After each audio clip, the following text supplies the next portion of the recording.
है दहशतगर्दी की तमाम सिलसिले जो जारी और सारी हैं उस इलाके में। और इसके अलावा आज ही सुबह की खबर जो मैं आपके लिए पेश कर रहा था कि वहां पर जो हाईवेज बन रही हैं, और ये पहली बार था इतना बड़ा प्रोजेक्ट गवादर से जो हाईवेज निकल रही हैं उनका काम रुक गया है क्योंकि लॉ एंड ऑर्डर की सिचुएशन ठीक नहीं है और करीबन 195 मिलियन रुपए चाहिए अगर वहां पे सिक्योरिटी इदारों के एहलकार तैनात होंगे ताकि सड़कों की तामीर का काम मुकम्मल हो सके और बलूचिस्तान की तरक्की के लिए एक बड़ा दरवाजा खुल सके। बलूचिस्तान में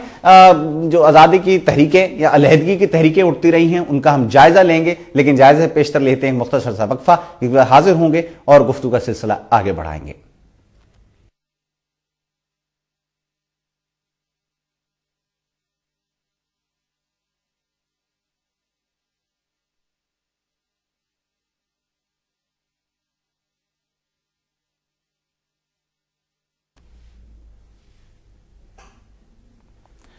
वेलकम बैक। एक बार फिर खुशामदीद कहेंगे हम आपको पॉलिटिक्स इन इस्लाम में, और आप इस वक्त देख रहे हैं टीम इस्लाम टीवी। बात हो रही थी कुछ बलूचिस्तान की सूरत हाल के हवाले से, नवाब अकबर बुगटी साहब के वफात के बाद की पैदाशुदा सूरत हाल, और इस सूरत हाल को हम किस तरह तक जस्टिफाई कर सकते हैं कि ये आज़ादी की तहरीक है बल्कि हकूक की बहाली की तहरीक है, या फिर ये पाकिस्तान दुश्मनों के हाथों खेलने की एक वाज़े और अमली मिसाल है। बहरहाल हर तस्वीर के दो रुख हैं। बहुत से सियासतदान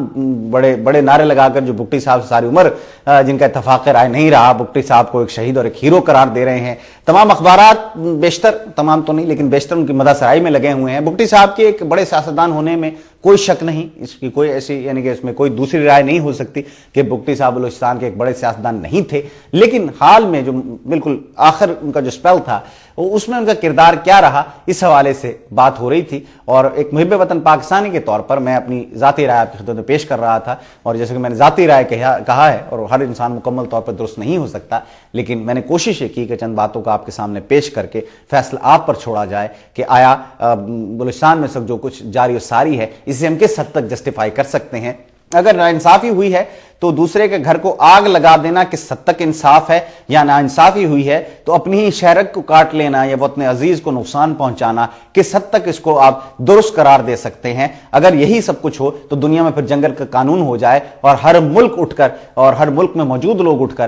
कानून को अपने हाथ में लें, और फिर दुनिया में कहीं कानून का नाम ना हो बल्कि हर जगह यही कहा जाए कि जनाब मेरे से नाइंसाफी हुई है, लिहाजा मुझे ये इजाजत दी जाए कि मैं अपने ही घर को बम से उड़ा दूं या अपने ही मुल्क की तनसीबात को जिन पर जाहिर है कि अवाम का खून और पसीने का कमाई उस पर लगी हुई है, उस कमाई को मैं नुकसान पहुंचाऊं और उस मुल्क को तबाह कर दूं। कहां तक जस्टिफाई कर सकते हैं इसे? कम से कम मैं इसे जस्टिफाई नहीं कर सकता हूं। बहरहाल हम बात कर रहे थे ब्रेक से पहले कि जितनी आज़ादी की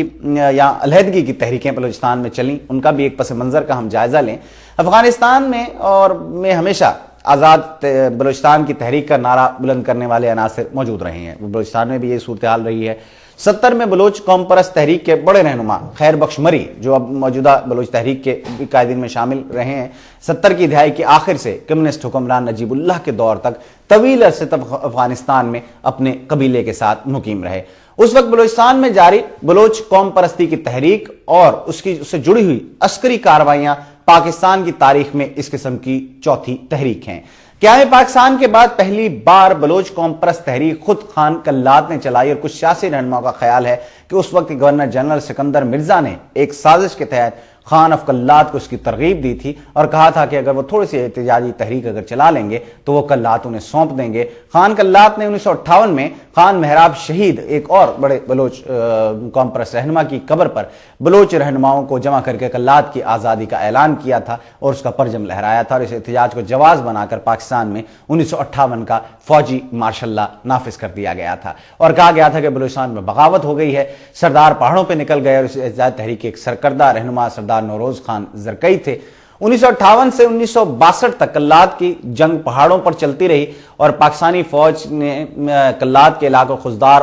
और इसके अलावा सारावान में वो बलूचों से पाक फौज जो है वो ज़ाहिर है कि इस तमाम अरसे में लड़ती रही। 1962 में जनरल अयूब खान ने बलोच कौम परस्त सरदारों से एक मुआहदा किया और कि अगर वो हथियार डाल दें तो हुकूमत उन्हें आम मुआफ़ी दे देगी, और उसके बाद अयूब खान के मुतारिफ करदा बुनियादी जमहूरियत के निज़ाम के तहत कौमी असम्बली के लिए 1962 के इंतखाबात हुए थे, जिसमें कल्लात से बलोच सरदार अताउल्लाह और कोयटा से नवाब खैर बख्श मरी मुंतखब हुए थे। मगरबी पाकिस्तान की सूबाई असम्बली में भी कौम परस्त बलोच सियासतदान मुंतखब हुए। बलोच कौम परस्तों ने अपने सियासी हकूक और अपनी तारीख के हवाले से बलोचिस्तान की खुद मुख्तारी की बातें उस वक्त असम्बली में बड़े जोर शोर से की और अयूब खान साहब की हुकूमत ने फिर ये बलोच कौम परस्तों को 1963 में एक बार फिर गिरफ्तार किया। इस बार नवाब मरी तो गिरफ्तार नहीं हुए, अलबत्ता बलोच तहरीक के मौजूदा जो सरखील है नवाब अकबर बुगटी साहब जो थे, अब तो कहना चाहिए, गौस बख्श बजिंजो और अताउल्लाह मेंगल को उस वक्त गिरफ्तार कर लिया गया था और उनके साथ हजारों बलोच सियासी कारकुनों को भी कुली कैंप नामी बरतानवी हुकूमत की जानिब से जापानियों के लिए बनाई गई जो एक जेल थी उसमें डाल दिया गया था। बलोच कौम परस्तों का यह भी कहना है कि इन कारकुनों को जेलों में तशद्दुद का निशाना बनाया गया था। मरी, बुगटी और खुजदार के इलाके में फौजी कार्रवाई 1969 तक जारी रही और हजारों कबायलियों को भी कैद कर लिया गया। यह बलोच कौम परस्तों की पाकिस्तान में दूसरी बड़ी तहरीक थी।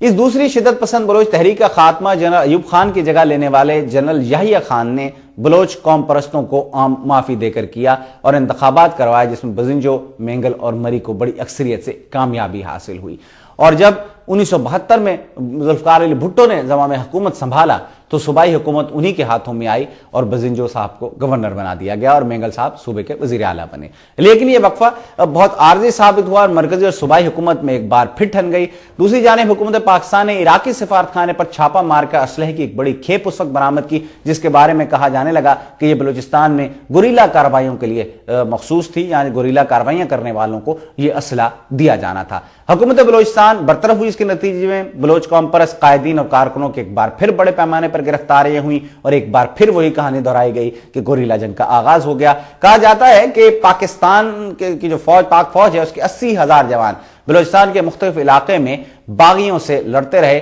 और फिर चमलांग की खौफनाक जंग हुई, जिसमें हवाई और बर्री फौजों ने बागियों पर मिलकर हमला किया और बागियों को इसमें सख्त नुकसान उठाना पड़ा। ये फौजी कार्रवाइयां 1977 तक भुट्टो साहब की हुकूमत के खात्मे और फिर मार्शल्ला के निफाज तक जारी रही और ये फौजी कार्रवाइयां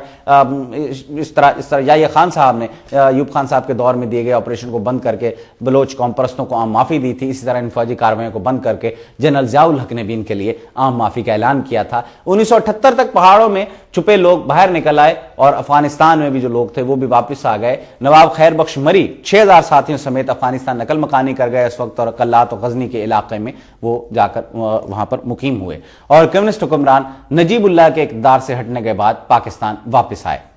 अब इसमें रूसी टांडे किस हद तक है, पुरानी बात है, वो पहले भी मैंने आपको बताया कि रूस का इसी खत्ते में इंटरेस्ट रहा है और वो हाल बाज इतलात के मुताबिक और खबरों के मुताबिक मुबैना तौर पर मौजूद है। बहरहाल जनरल ज़िया साहब के दौर में बलूचिस्तान निस्बतन हम कह सकते हैं कि वो पुरअमन रहा और जब कौम परस्त रहनुमा मुल्क से बाहर चले गए, यहाँ पर ठंडे होकर बैठ गए। अताउल्लाह मेंगल साहब उस दौर में लंदन में खुद साख्ता जलावतनी में रहे, तमाम बाएं बाजू के रहनुमा गौस बख्श बजिंजो तहरीक बहाली जमहूरी में सरगर्म रहे। 1988 के बाद नवाब अकबर बुगटी ने मुंतखब वजीर आला के तौर पर सूबे में हुकूमत बनाई, जिसे बाद में बर्खास्त कर दिया गया और बाद में अताउल्लाह मेंगल के साहबजादे अख्तर मेंगल ने हुकूमत बनाई और फिर उन्हें भी बर्खास्त कर दिया गया। जब भी बलोच कौम परस्तों ने फाकी पार्लिमानी जमहूरियत के तहत पाकिस्तानी सियासत का हिस्सा बनना चाहा और उनके साथ यही हुआ। 1960 से 1997 तक उन्हें गिरफ्तार किया गया और उनकी सूबाई हुकूमतों को बर्खास्त किया जाता रहा।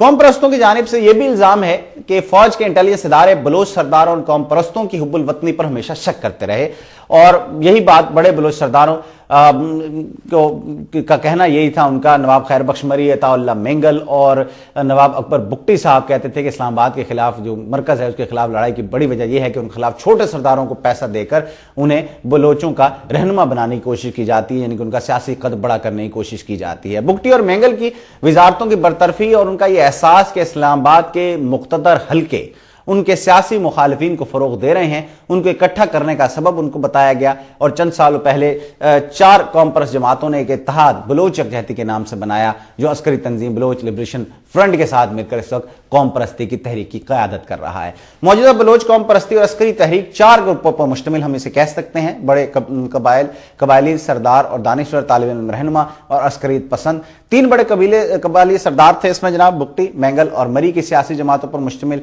4 जमाती इत्तेहाद बलोच यकजहती है, जो इस तहरीक का हम उसे सियासी रुख कह सकते हैं। जमहूरी वतन पार्टी ज़ाहिर है कि नवाब अकबर बुगटी साहब की थी। बलोच नेशनल मूवमेंट जो बाएं बाजू की जमात है, नेशनल पार्टी सरदार सनाउल्लाह जहरी चीफ ऑफ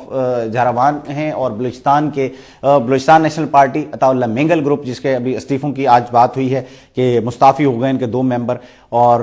दीगर मेंबरान भी इस्तीफा दे रहे हैं, जबकि सेनेटर सनाउल्लाह बलूच साहब के बारे में भी ये कहा गया कि वो भी अपना इस्तीफा फैक्स कर रहे हैं, वो भी इस इत्तेहाद में